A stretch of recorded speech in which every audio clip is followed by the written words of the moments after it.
In January of 1970, a magazine strapped test equipment to a car nobody feared. Not a Dodge, not a Plymouth, not anything with a Hemi badge on the fender. It was a Buick. The brand your grandfather drove to church. The brand built for men who wore hats and read the stock pages. And when the timing lights blinked, that Buick ran the quarter mile in 13.38 seconds, faster than the Hemi Cuda, faster than the $650 engine option Chrysler had spent a decade turning into a legend. The editors didn't believe their own stopwatch. They ran it again. Same result. Somewhere in Flint, Michigan, an engineering team had built the quickest muscle car in America, and almost nobody outside a small circle of drag strip regulars ever found out. To understand what just happened, you have to understand what a Hemi meant in 1970. Chrysler's 426 Hemi wasn't just an engine, it was a myth manufactured on purpose. Hemispherical combustion chambers, cross-bolted mains, a NASCAR pedigree that traced back to Chrysler getting the engine banned from stock car racing for being too dominant. 425 horsepower, on paper, though everyone in Detroit knew that number was fiction, a courtesy to insurance actuaries who were already circling the entire muscle car category like auditors sensing fraud. The Hemi was marketing wrapped around metal. It sold cars because it sold fear, and by 1970, fear was the entire business model of the American muscle car. Buick had no interest in fear. Buick sold trust, comfort. The Electra and the Riviera, cars for men who'd already won, not men trying to prove something at a stoplight. While Pontiac chased teenagers with the GTO and Plymouth chased outlaws with the Roadrunner, Buick's own dealers sometimes discouraged performance buyers, worried they'd scare off the doctors and insurance salesmen who actually paid the bills. For most of the 1960s, Buick sat out the horsepower war entirely, boxed in by a General Motors corporate rule that capped engine size in mid-size cars at 400 cubic inches. The rule existed to protect Chevrolet's turf. It also protected Buick from ever having to compete. Then, in 1970, General Motors blinked. Facing Chrysler's big-inch onslaught and slipping market share across every performance segment, GM lifted the displacement cap. Overnight, every division was handed a green light to build the biggest engine its budget allowed. Chevrolet answered with the LS6 454. Oldsmobile answered with the W30. Pontiac sharpened the GTO Judge, and Buick, quiet, conservative Buick, reached into a parts bin nobody expected and pulled out a 455 cubic inch V8 originally engineered for smooth, silent luxury cruising. The engineers who built it for whisper quiet torque now had a different assignment: make it violent. Keep it a secret from the marketing department for as long as possible.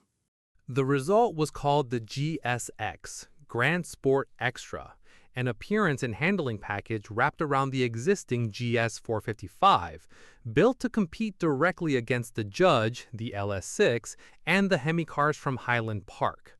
But the real weapon wasn't the stripes or the rear spoiler. It was an option hiding inside the order form, 3 characters long, that most Buick salesmen didn't even know how to explain to a customer. Stage 1.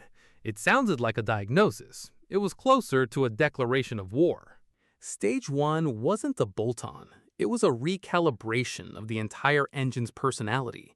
Higher flow cylinder heads with larger valves, a more aggressive camshaft profile, stiffer valve springs to survive higher RPM without floating, a specially calibrated Rochester Quadrajet carburetor, jetted for attack rather than economy, a functional dual-scoop hood that opened solenoid-controlled flaps once the engine warmed, feeding cold, dense air straight into the intake. On paper, Buick claimed a modest gain, 10 extra horsepower, from 350 to 360. Everyone who drove one knew the paperwork was lying. Word on the street pegged the real number closer to 400 horsepower. Buick never confirmed it. Buick didn't need to. Because horsepower was never the number that mattered, torque was. And in torque, the Stage 1 wasn't competitive, it was untouchable.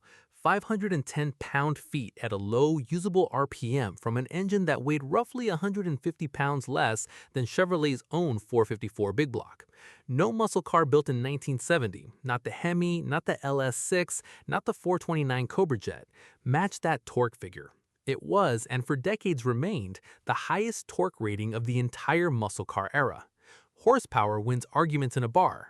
Torque wins on the pavement, where tires actually meet asphalt, and a car actually has to move.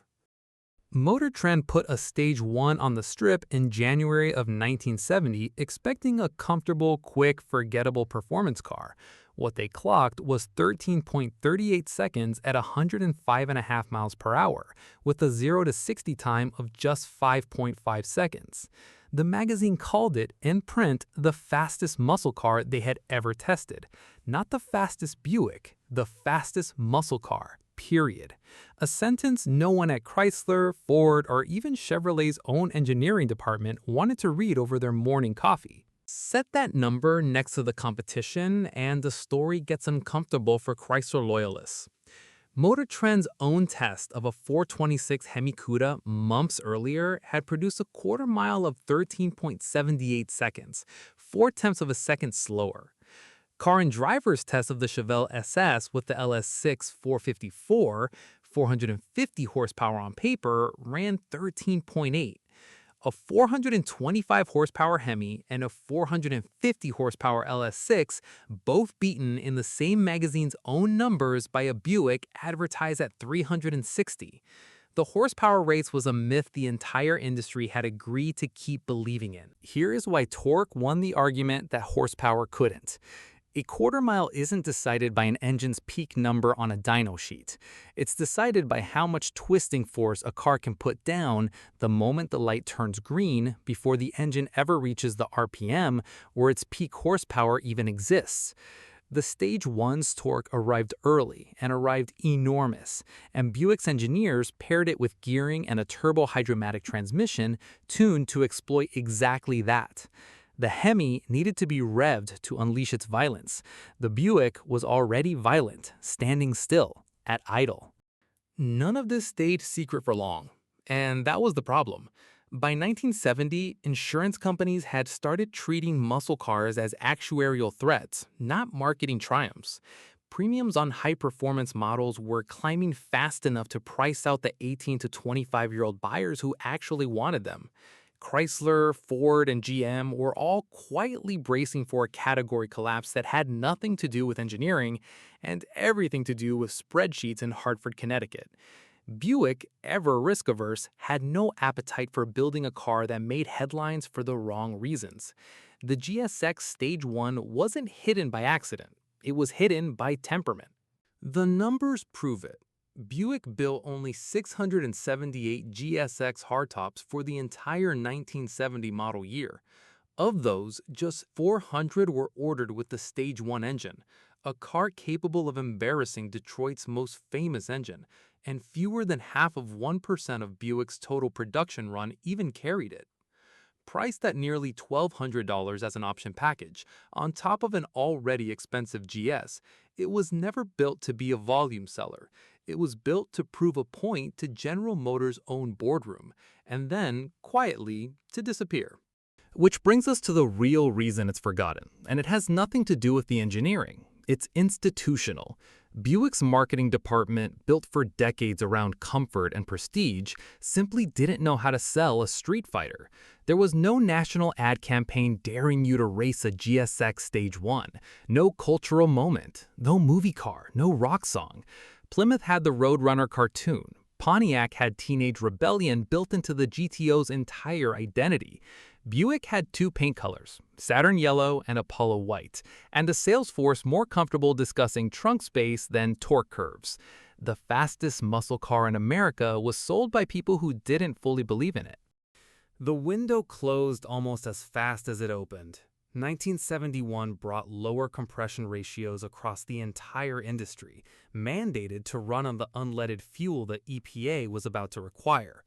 Horsepower and torque figures fell industry-wide, the GSX Stage 1 included. Insurance surcharges kept climbing. Buick kept the Stage 1 name alive through 1973, but the engine that once terrified stopwatches was a shadow of the 1970 original by the time the oil crisis arrived and finished off what regulation had already wounded. The muscle car era didn't end with a bang. It ended with a compression ratio. For decades afterward, the claim sounded like bar talk. A Buick beating a Hemi? Sure, and next you'll tell me your uncle raced Batman.